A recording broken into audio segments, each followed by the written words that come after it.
Okay, welcome to the section of BD Playbook on post-contract implementation. So, what happens after you get a deal signed?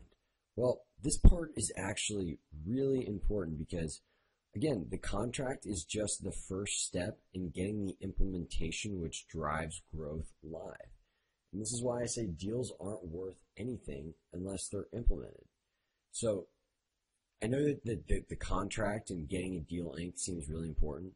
But this part of the equation is just as important because, again, the actual relationship and integration of two products, whether that's in the form of an email swap, an API, a reseller partnership, whatever it is where growth is driven.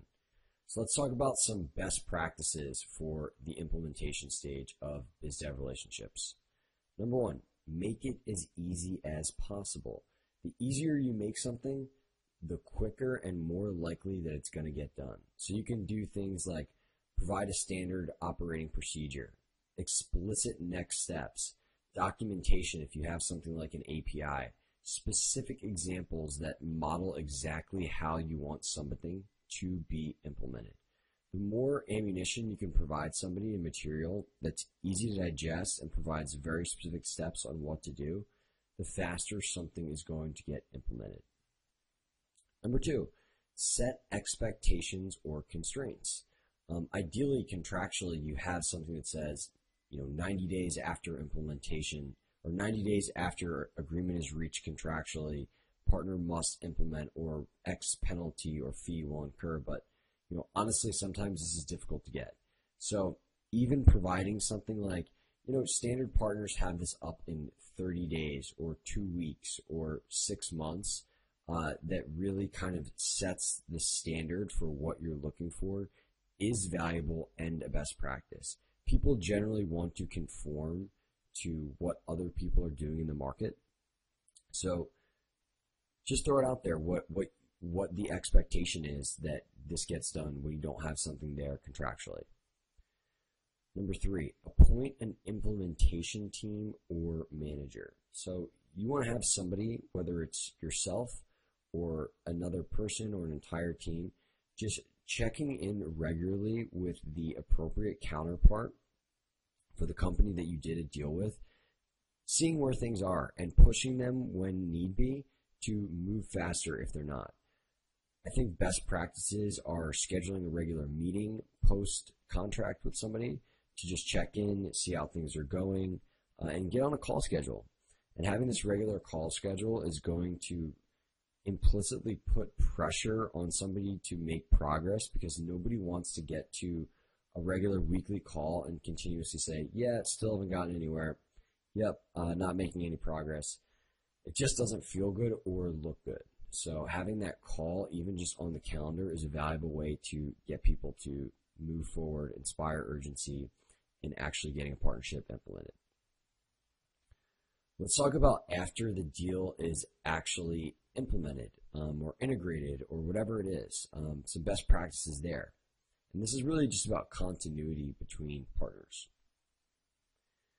Number one, establish a relationship point person on each side. So just like you wanted in the post-contract process, somebody to be checking in regularly, you want to have the counterparts aligned and matched up after the deal is integrated because you want to make sure that it can be as successful as possible and having people monitor that and tweak it and change it if it can be optimized. And if you don't have anybody paying attention to the relationship, it's really hard to identify these instances of how you're able to do this. So you want to have a point person on each side. Number two, create a regular meeting schedule. And the reason that this is important is you need a space for open and transparent communication. If people start to become unhappy with the relationship and they harbor those feelings internally without telling anybody, it can really sour the relationship and even result in the cease of a relationship.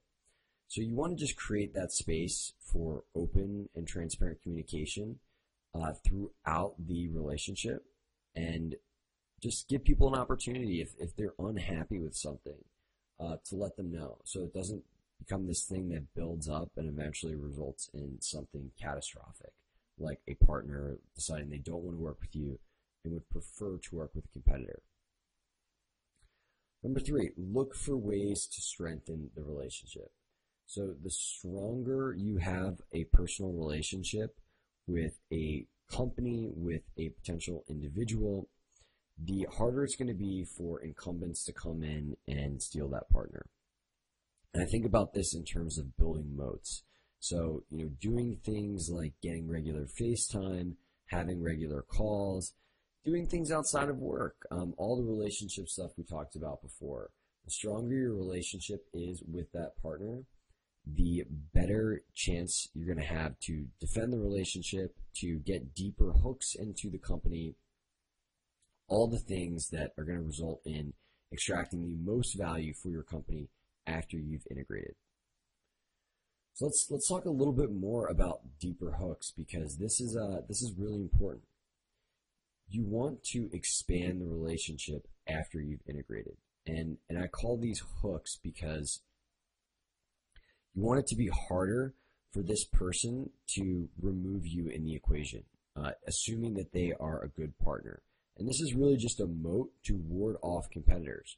So examples of deeper hooks, you might have a deeper integration. So for example, with single platform, we had just menus with a lot of partners in the beginning, and then we expanded that relationship to name, address, and phone number and photos, so that they were relying upon us to give them this content for all of their listing pages. This is much deeper than just menus and harder to placate, because without those pieces of information, the name, address, and phone number versus just the menu, it's a whole lot harder to cease the relationship, because now more information is dependent upon our integration.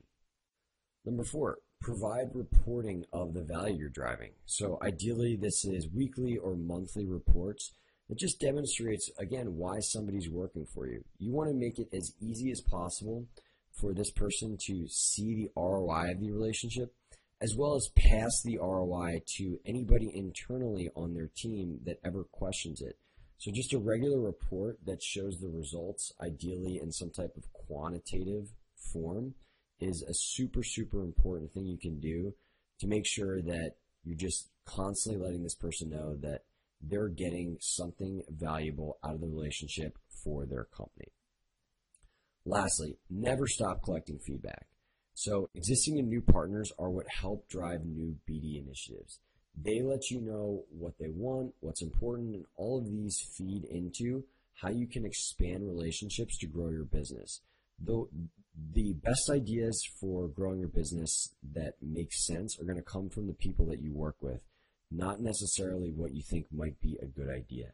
When you understand what they want and how you can better serve them, you can understand how to grow your business through partnerships. And just an example of this is single platform. So we started out with just menus for publisher partners, and now we provide photos, name, address, phone number, even other pieces of data like hours across a publisher network of the most important sites that businesses are listed on. And how we branched out and expanded beyond just menus was our partners said flat out, hey, we're really happy with the menus, but we would love photos. This data set is critical to us. So what do? We got soft commitments for photo integrations across partners.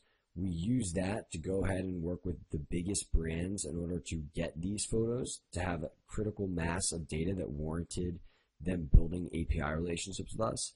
And then we expanded the deals to include all of this ancillary information that drives business for us, because enterprise clients care a lot about photos. McDonald's, everybody knows they serve cheeseburgers, so being able to showcase that Big Mac everywhere online is a little bit more valuable than just providing a description of it. And it allows us to open up new verticals. So a menu is really important for a restaurant, but it might not be as important for a spa or a dry cleaner. But name, address, and phone number, and photos, hours of operation certainly are. So this is an example of how partner feedback allowed us to determine what our new biz dev initiatives were going to be and ultimately expand our business.